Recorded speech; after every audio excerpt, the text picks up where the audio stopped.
Good afternoon and welcome to First Alarm Family First. My name is Carolyn Acosta. And I'm Jen Herrera. Once again, we are very excited to be here.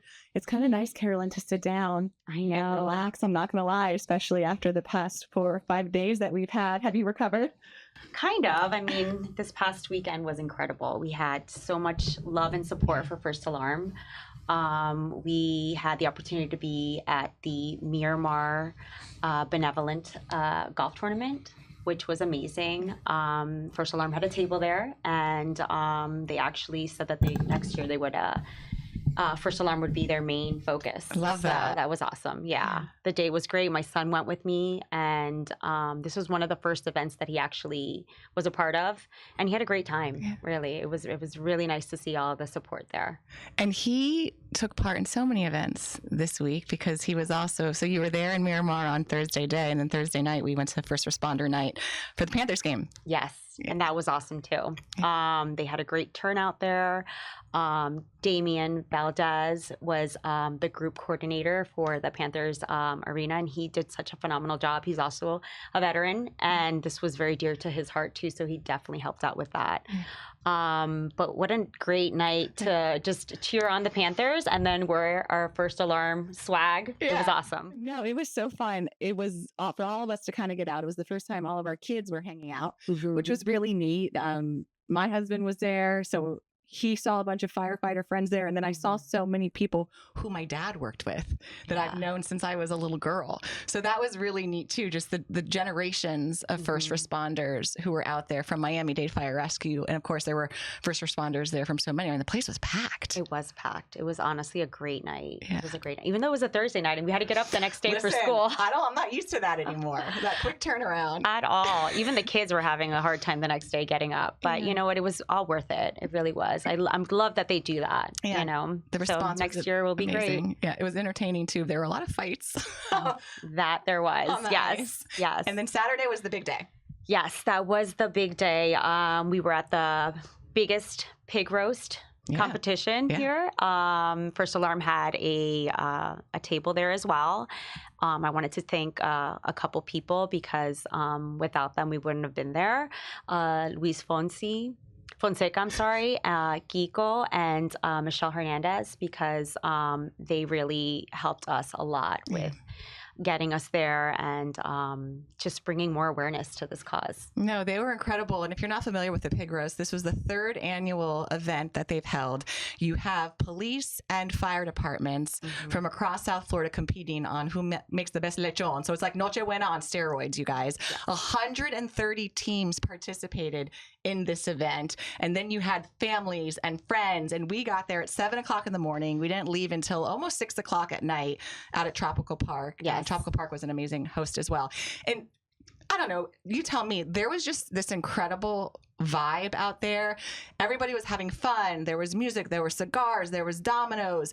It was incredibly South Florida. And then just knowing where the proceeds were going to the Love Fund and who it's intended to help, that vibe, that feeling, it's indescribable to be out there knowing that. Yeah, absolutely. Just like the community, right? Everybody comes together. Everyone's having a great time. One would outdo the other. I mean, I even saw, I think it was Hialeah Gardens had a actual old patrol car, and they were doing a kahachina in the trunk of the car. Right. It was amazing. Really fun too, because a lot of the times you see or hear about police officers and firefighters kind of like, joking with each other. Oh, who has the harder job? Okay, well, who's going to save you? Okay, well, who's going to, whatever. It's all in jest, and it was just really neat to see that camaraderie. It was awesome. The PBA did an amazing job. They really did. And, we backed the blue and we blacked the red. I backed the red. How was the lechon? Because I didn't try it. Oh, it was good. Was it good? I had so much lechon. But I do have to say, my husband, Alex, made the best lechon. Yeah. He really, truly did. You've said that before. Yeah. If he would have been there, I think he would have won. Well, I loved seeing everybody walk up to our tent, and you had the big banner and you had Alex's picture up, and people were asking questions who didn't know. And then the response that you received and the genuine hugs, Carolyn, that you were given by people who were just so touched that you were there. That's gotta, it has to be an amazing support system that maybe you don't always realize is there, but then when you're among your first responder extended family, it's a reminder. Yeah, it's a reminder, and it also just shows me that I'm on the right path. Yeah. I feel like it's something that does need to be spoken about. Mental health is something that we all deal with, you know, some more than others, and I feel like it's just not spoken of. You know, we have to try to break that stigma, you know. We're all in it together, you know, and that's what this is about. You know, just helping others. Well, again, thank you guys for having us, for everyone who participated to benefit the Love Fund. We felt the love, yes, for sure. And obviously the Love Fund benefiting the families of fallen first responders felt it as well. We're excited because today we have a very special guest. Yes, today I'm excited to introduce Dr. Adrian Mesa. He is a veteran, he is a mental health expert, and he is also the CEO of AMP Mental Health. And we're really excited today to talk about some mental health, wellness, all the things. Thank you. Welcome. Thank you so much for having me. So Carolyn sent me your information, and she's like, I think I want to have him on the show. What do you think? And so I was a little stalker on the IG. And I'm like, yes, he is totally the vibe of what we are trying to do.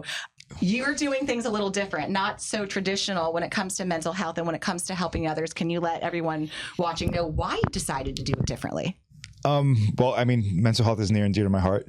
I told you guys off camera, my uncle suffered from mental illness, and I knew what a Baker Act or an involuntary hospitalization was from a very young age. So it affected me, my family.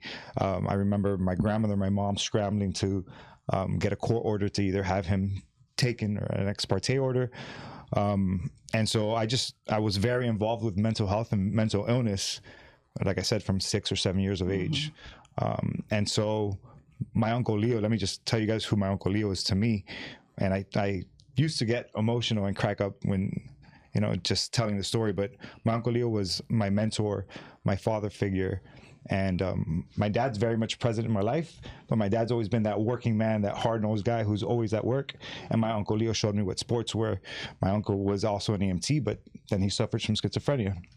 And as a result, it definitely took his life down a path that I don't think anyone was ready for. And he was not he wasn't properly prepared for that experience.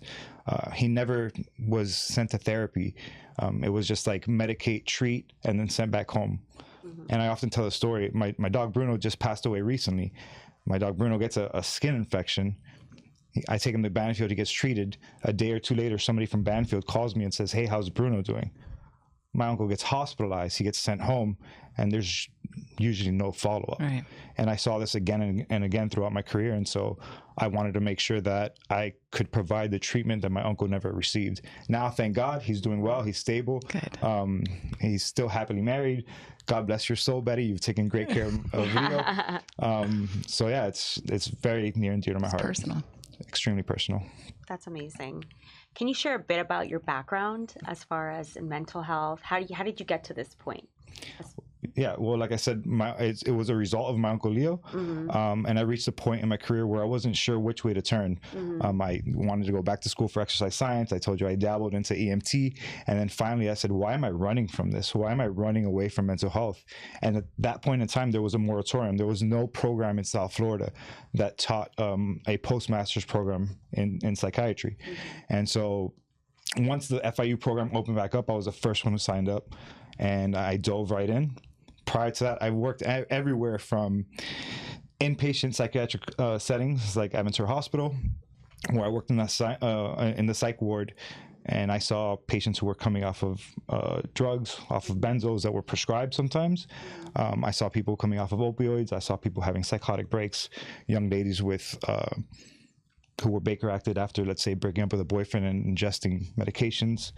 There was so much exposure I received during those days that it opened my eyes, and I just wanted to keep going. So then I pursued my postmasters. I worked at Camilla's house as my first job, where I worked directly in the street with the homeless population.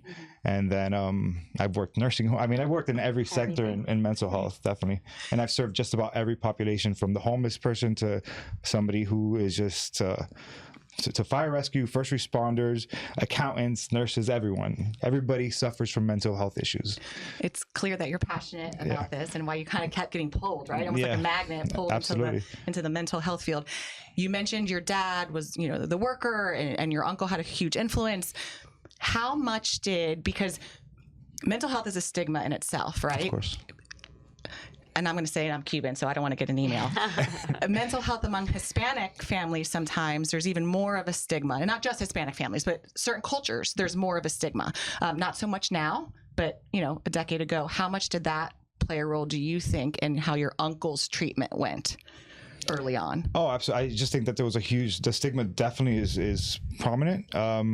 There was no such thing as seeking mental health care. Right. It was more so, hey, let's pray about it. Or if you would tell somebody you're going to go see a mental health professional, it still happens to me to this day, where I go to a networking event and I say, I work in mental health.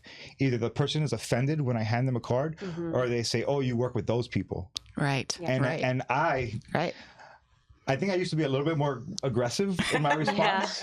But now I'm just like, well, actually, and I let them know, hey, the average patient that I see is 20 to 50 years old. They have commercial insurance plans. They are working individuals with families and loved ones who care about them, and they're just looking for ways to better their lives. So I feel that stigma is still extremely prominent. And so, it's just very, very difficult to break it, to allow people to really get the care that they need.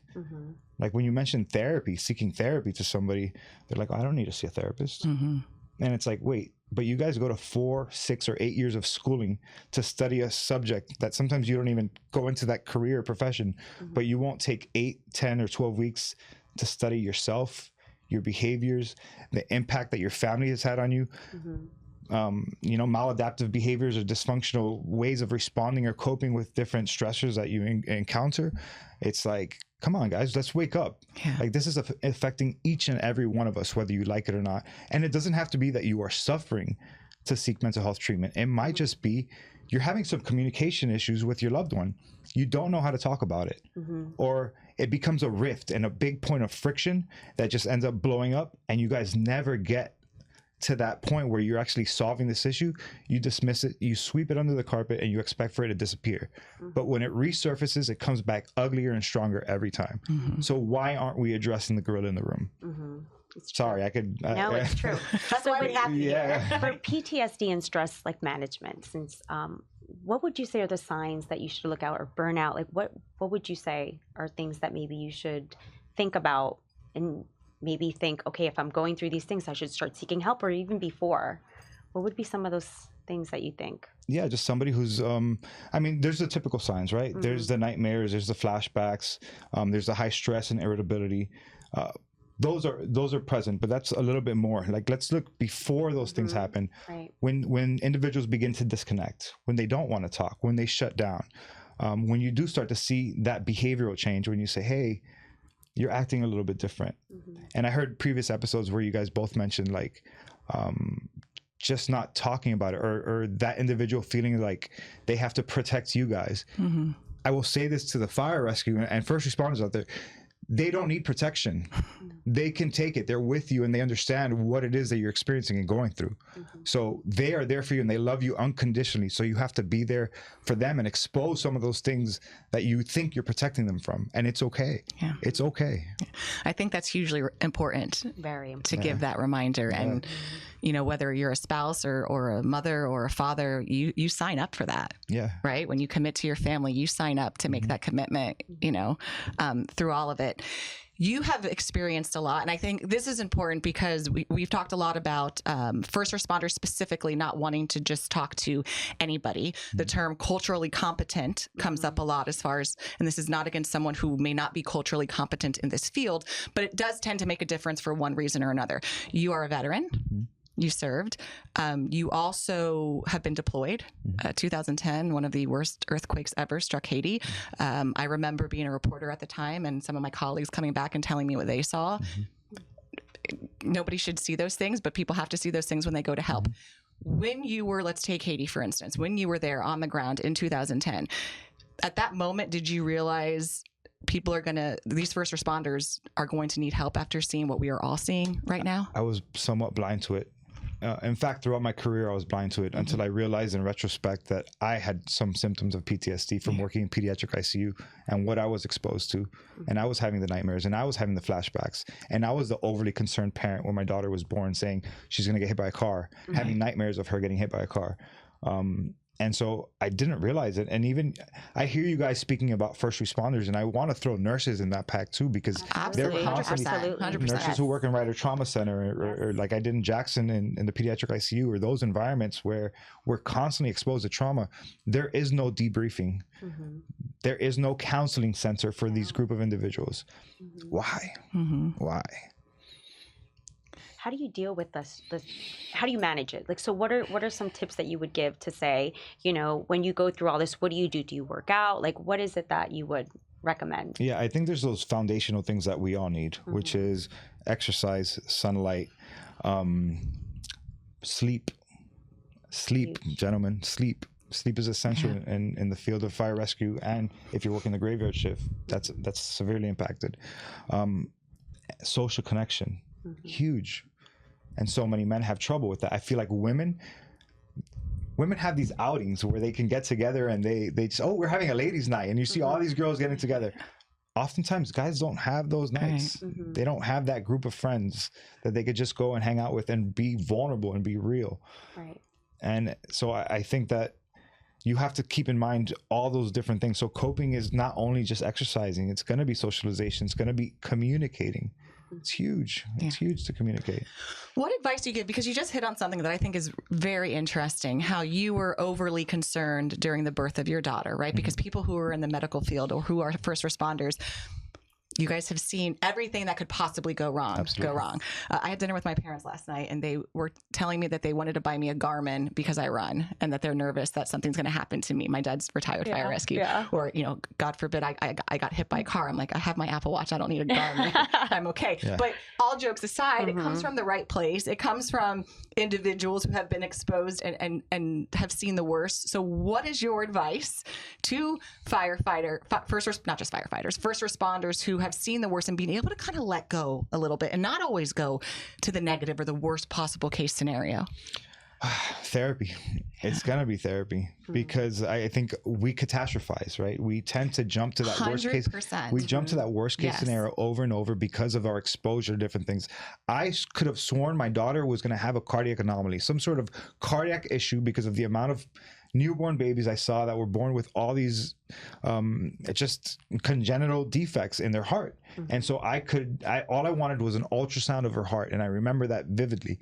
And once I heard the heart beating and everything was working well, I was like, okay, it's like a big sigh of relief, but it's kind of bizarre when you think about it. And same thing with having nightmares down the road. Why am I having these nightmares? And nobody ever directed me towards any form of therapy or any form of help. It just is something that was just part of the job. Yeah.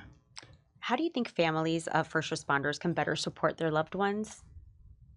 I think even though your partner doesn't want to go to therapy, you taking the first step to go, because you have to learn how to deal with those swings of emotions and how to communicate with them, and how to bring up topics that might be sensitive, and learn how to navigate your own responses. Because you might approach someone and kind of confront them about their behavior or what they're doing. Right. They snap back at you, and you're like a rubber band who snaps back at them, right? Because now it's a tug of war over this thing where you were actually trying to provide help and support. Right. So recognizing our own reactions to their irritability, anger, frustration, or isolation is extremely important. And I heard you guys say it before also, which is go with them. Yeah. Go with them. Yeah. Right? Just say, hey, something's not right. I made an appointment for both of us. There's nothing wrong between you and I. This is for us. This is for our family. And so I think the way that you deliver that message, as opposed to you need to go to therapy, you need treatment, you need help. Now it's an attack on them, their persona, their ego. Right. You're the broken one. What's going to happen? Defenses are going to go up right away. They're going to want to fight, not physically, but emotionally. They're going to shut down. They're going to just dismiss you. And now they're going to really stand their ground and say, no, I'm not going. Yeah. It's the you versus the we, right? Let's make it a we. Let's not make it a you. In your experience dealing with first responders, are they reluctant when they first sit down in your office? I mean, do you even sit down in your office? I know your office is very unconventional. Is there a couch? Is it like unconventional? Yeah, they sit down.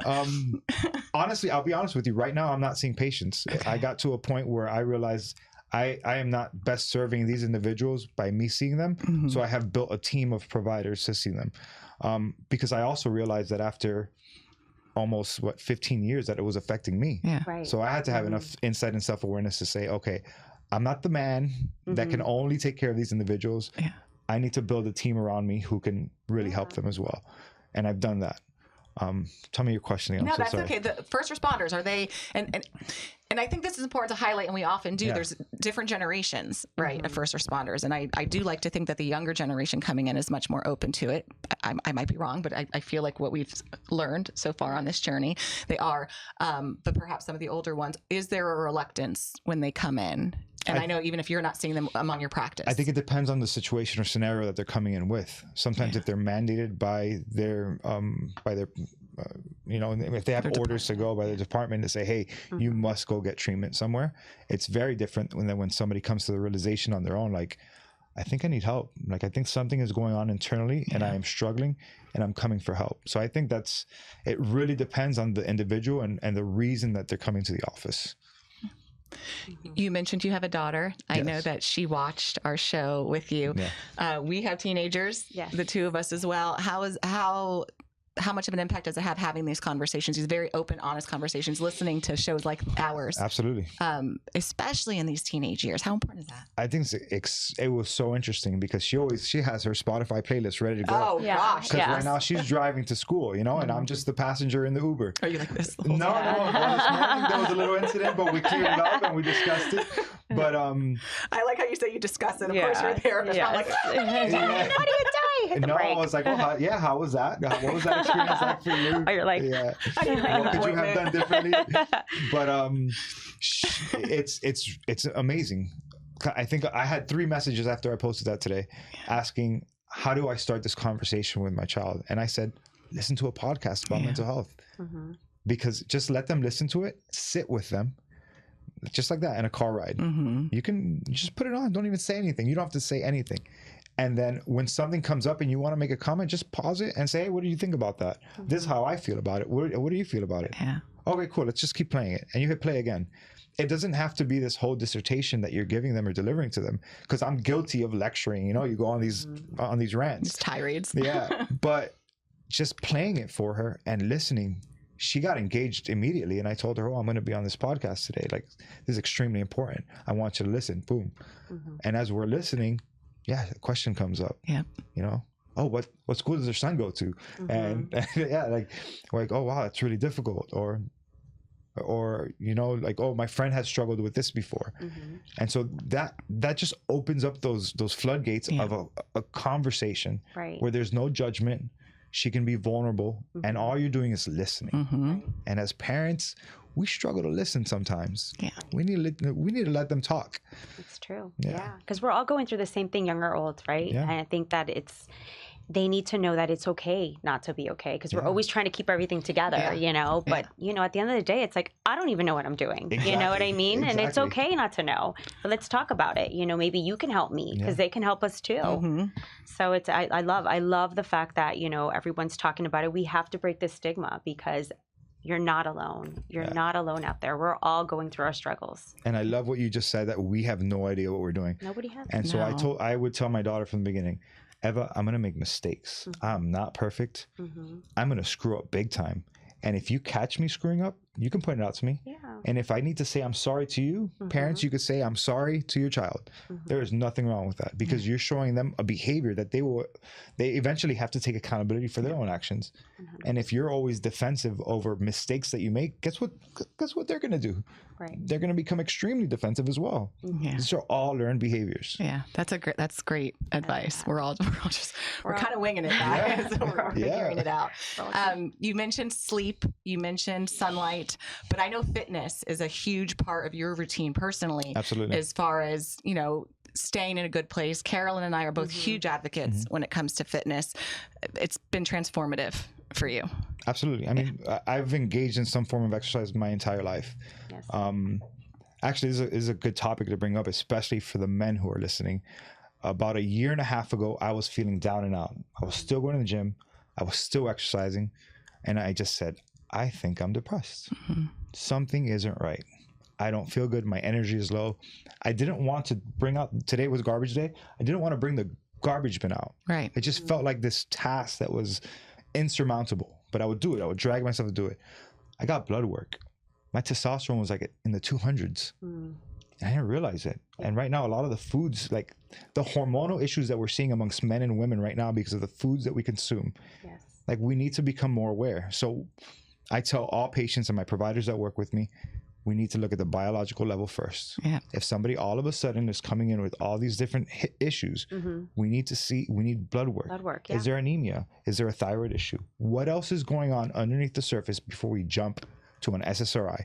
Therapy, I think everybody could benefit from, but when we start treating symptoms without knowing what else is going on, we got to question what we're doing. I love that. this. So I love that you brought this up because the medications are handed out, but what is going on? What's going on in Carolyn's body is not necessarily what's going on in my body. Different. Maybe two women the same exact age. But we're going to give you both Prozac. Right. To feel better. Right. A little Band-Aid. Literally but it what's doesn't happening cure whatever. Yeah. It's completely different. Let me not dismiss medications. There is a place for medications. They are necessary. They if you are having a quality of life issue that we need to treat temporarily while we align everything else, perfect. If you are having severe panic attacks, not sleeping well, we can help you. But let's look at the underlying cause, right? It's root cause medicine. It's not just throw a Band-Aid on an ulcer because the ulcer's still there. You're just covering it. Yeah. It's not a one size fits all at all. Either. Absolutely not. Everyone's different. Yeah. And that's but the problem. I don't want to get into this, but get into it. Yeah. It's just managed care. It's what your insurance provides. It's what your insurance dictates that the provider can do. So sometimes when people have to start coming out of their own pocket to find out a little bit more information, people become extremely reluctant because they feel like, oh, why isn't my insurance paying for this? It just isn't, guys. This is just the system is somewhat broken, but it's okay. We'll still work with you. We'll try to help you as best we can, and make it as affordable as we possibly can. Resource-wise, do you have advice for somebody who's watching right now who likes what you're saying and everything that you're saying? Where should they go? Do you have certain websites or people on social media who you follow, who you recommend? I do. If I started naming people, I don't want to be biased here, but you can feel free to reach out to me directly and I'll be happy to listen to my DMs are this. My DMs are a triage of just people going through different issues and trying to figure out which way do I go. And honestly, when you call my office you call the front office, if we don't accept your insurance and you need help, I've made it so that it's a hub that we just refer you to another provider who's in our area who can help you, as opposed to just leaving you on a waiting list or just sending you into the abyss, because it doesn't make sense. The system is extremely difficult to navigate for somebody who doesn't know. And I think when they're at that point too, they're so frustrated already that it's almost like when you're reaching out, and if it took you so long to reach out and you hit like a wall, that's it. You give up. That's it. You give up. Yeah. And that's extremely common. Yeah. Remind everybody where to find you. You can find me at Dr. Adrian Mesa. That's Dr.Adrian_Mesa, or at AMP Mental Health. That's Alpha Mike Papa Mental Health. Or AMP. AMP. There you go. You come up with a whole bunch of reasons for that. You have to check out the website because it's very Miami, and that was intentional. Yes, it was. Yes, vibrant neon colors. Yes, I love it. I love that Miami Vice feel. I just want to thank both of you guys. This has been extremely awesome. I love what you guys are doing. And I love what you're doing. Thank you. I think that, I think that we work together like this, break that stigma, more people will feel free. And I think that, listen, having something is not out of the norm. Yeah. We got to make it a cool thing. Absolutely. I mean, yeah, exactly. It has to be attractive to especially the younger crowd who really needs it. Yes. Yeah. The cool kids are going to therapy, guys. They really are. I mean, they really are. If my daughter would only post it on social media. I'll try. Maybe I can get one of mine to share. Thank you. No, thank you guys. So much for being here. Yes. And a couple of more thank yous before we go. We want to thank Lowercase Law. They have been extremely generous to the First Alarm Foundation and First Alarm Family First. And as always, the community newspaper. We want to thank you guys for hosting us as well. This is episode 5. I know. I can't believe it. So many more to go. Yes. Yeah. Yes. And as we get closer to the holidays, we, of course, want to wish everybody well and know that we're thinking about you and know that there is help out there. Yes. Absolutely. And sound the alarm. Sound the alarm. Save a life. Till next time, guys.